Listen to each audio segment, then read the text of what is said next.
তোমাকে আসলে একটা কথা বলা হয় নাই, আমার তো বিয়ে ঠিক হয়ে গেছে। তাই না? ফ্যামিলি থেকে সব ঠিকঠাক, আসলে অনেকদিন ধরেই কথা হচ্ছিল, তো ফাইনালি তো মানে নেক্সট উইকে বিয়ে। আমার এতই দোষ। তো কিছুক্ষণ আগে মেগাস্টার শাকিব খান এবং শবনম ইয়াসমিন বুবলির একটি কল রেকর্ড ফাঁস হয়েছে, যেখানে বুবলিকে বলতে শোনা যাচ্ছে তার বিয়ে ঠিক হয়ে গেছে। দ্বিতীয়বারের মতো তিনি বিয়ের পিঁড়িতে বসতে চলেছেন। তিনি আর শাকিব খানের সঙ্গে থাকবেন না, ছেলেকে নিয়েই নিজের মতো করে থাকবেন এতদিন যেমনটা ছিলেন। তবে তার পরিবার এখন চাচ্ছে তিনি দ্বিতীয়বারের মতো বিয়ে করে তার জীবনটাকে গুছিয়ে নেক। বুবলি এতদিন পরিবারের কথায় মত না দিলেও এখন তার পরিবারের কথা শুনে দ্বিতীয় বিয়ে করতে চলেছে। এমনকি বিয়েতে শাকিব খানকে দাওয়াতও করেছেন। বুবলিকে বলতে শোনা যায় তার বিয়েতে যেন অবশ্যই শাকিব খান চলে আসে, তিনি হচ্ছেন ইনভাইটেড মেহমান। তবে কল রেকর্ডটিতে শাকিব খানকে কিন্তু শোনা গেছে তিনি বুবলিকে খুবই কনভিন্স করার চেষ্টা করছিলেন। শাকিব খান বারবার বলছিলেন, আমার দোষ কি, আমার অপরাধ কি, তুমি কেন এমনটা করছো।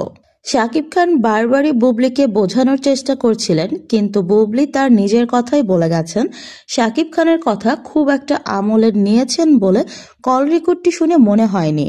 বুবলি শাকিব খানকে বলেন, তোমার আশায় বেশ অনেকগুলো বছর আমি একা কাটিয়েছি, একা একা আমার বাচ্চা হয়েছে, তারপর আমি ছেলেকে একাই এই পর্যন্ত নিয়ে এসেছি, সবকিছু আমি একাই করেছি। তুমি হয়তো মাঝে মাঝে ফিনান্সিয়াল হেল্প করেছো, তাও সেটা সবসময় না। এতগুলো বছর একা থাকার পর আমার পরিবার এখন সিদ্ধান্ত নিয়েছে আমি দ্বিতীয়বারের মতো জীবন শুরু করব। এই সিদ্ধান্তটা আমার পরিবার অনেক আগেই নিয়েছিল, তবে আমি তাদেরকে মত দেইনি। আমি চাইনি দ্বিতীয়বারের মতো বিয়ে করতে।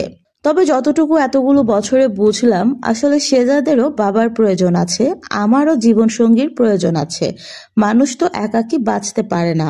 আমি এটাও ভেবেছিলাম তুমি হয়তো আবার আমাদেরকে ফিরিয়ে নিয়ে খুব সুন্দরভাবে সংসার করবে, কিন্তু তুমি সেটা করনি। বারবার ডেকেছো নিজের প্রয়োজনে, তারপর আবার সবকিছু ভুলে গিয়েছো। তাই আমি আবার পরিবারকে সিদ্ধান্ত জানিয়ে দিয়েছি আমি দ্বিতীয়বারের মতো বিয়ে করতে চলেছি, জীবনটাকে সুন্দরভাবে সাজিয়ে নিতে চলেছি। তুমি আমার ছেলের বাবা, সেই হিসেবে তোমাকে জানানো আমার প্রয়োজন, তাই আমি জানিয়ে দিয়েছি। তোমার যদি ইচ্ছে হয় তুমি আমার বিয়েতে আসতে পারো, তোমাকে অবশ্যই দাওয়াত রইল। তো ভিউয়ার্স, এই কল রেকর্ডটি কি সত্যি ওরা বলেছে না অন্য কিছু, সেই বিষয়ে এখনো কিন্তু সত্যতা জানা যায়নি। তবে আপনাদের কি মনে হয় কমেন্ট বক্সে কিন্তু জানাতে পারেন।